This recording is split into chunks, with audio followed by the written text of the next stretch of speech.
Good day again. I'm here to talk about the march that we're going to have tomorrow, the Cyril Must Fall March, which is going to start in Marabastad and end up at the Union Buildings.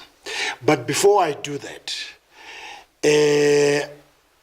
I just want to concur with one thing that Ukhosi said earlier, because I myself am from royalty. I'm the grandson of Chief Albert Luthuli, and we can trace our history all the way back to Usenzangakona. And some of my ancestors fought alongside Ushaga. And I don't like to just call him Ushaga. I call him Emperor, King Shaka the Great, because that's what he is. So, amakhosi nabantu nje abanye ababalulekile abahambi bengcwatshwa noma ikuphi nje, bangcwatshwa endaweni eyifanele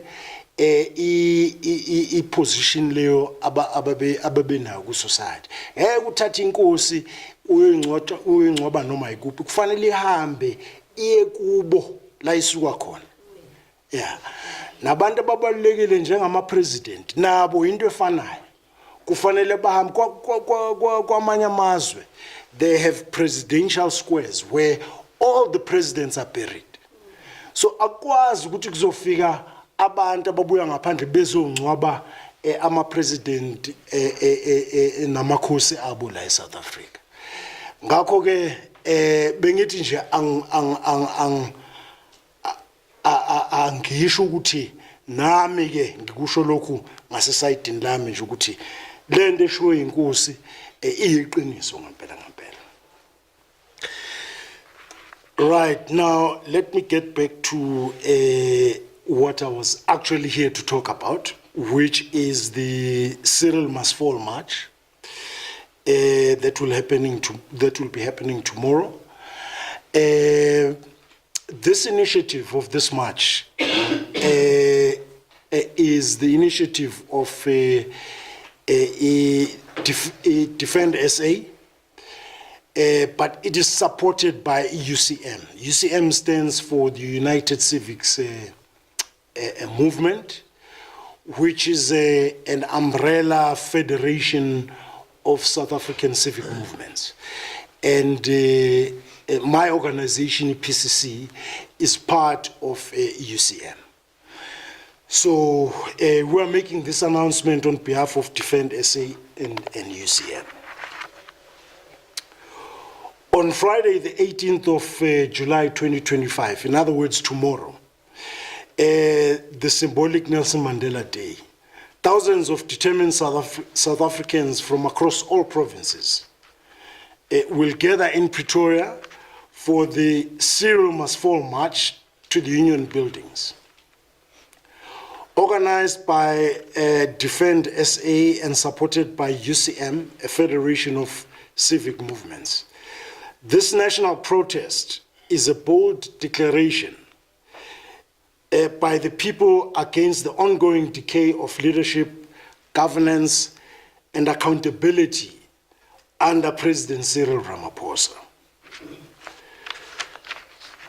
Cyril Ramaphosa's rise to the Union Buildings has been characterized by corruption from the very beginning, starting with his irregular election as ANC president at the Nasrec conference in 2017, a process bankrolled by the controversial CR17 campaign funds, the details of which remain sealed and hidden from public scrutiny.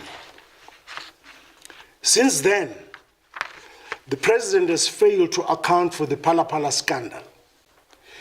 He has also failed to explain the disappearance of over 198 billion rands in COVID-19 relief funds, while burdening the nation with nearly 3 trillion in international debt.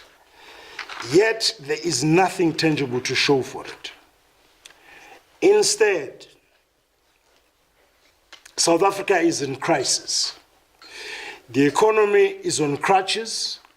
Unemployment is at an all-time high. Illegal immigration is out of control, and service delivery has collapsed. The recent explosive revelations by Lieutenant General Nhlanhla Mkhwanazi have only confirmed what South Africans already know, that this administration is corrupt to the core, and that our institutions have been captured by political and private business interests at the expense of public safety, justice, and national pride. Our demands are very clear. We demand the immediate resignation of Cyril Ramaphosa as President and Head of State. We demand an end to State Capture 2.0 under a new guise of renewal. We demand the dismissal and prosecution of corrupt police officers and politicians. That's what we demand, not useless commissions that waste our time and public funds. And let us just be clear, maybe I'll digress a little bit. Let us just be clear on the issue of commissions. Cyril Ramaphosa did not have to appoint a commission of inquiry. It's a game that is playing. When Cyril Ramaphosa came into office, he demanded that the State Security Agency report directly into his office in the presidency. And so Cyril Ramaphosa gets state security reports and briefings on a regular basis. So what Mkhwanazi revealed, Cyril Ramaphosa already knew. That is the fact. And so the question is, if he knew all of these things, why is it that he didn't act? Why did he let criminal syndicates run amok within our law enforcement agencies? Why did he allow a situation where our politicians work with criminal syndicates and the SAPS to bring drugs into this country, to allow the looting of our country and the destruction of our society? He didn't have to. He knows exactly what has happened.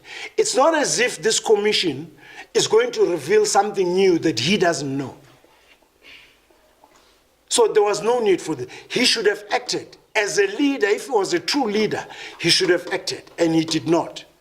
Because he himself is captured by foreign interests, foreign business people.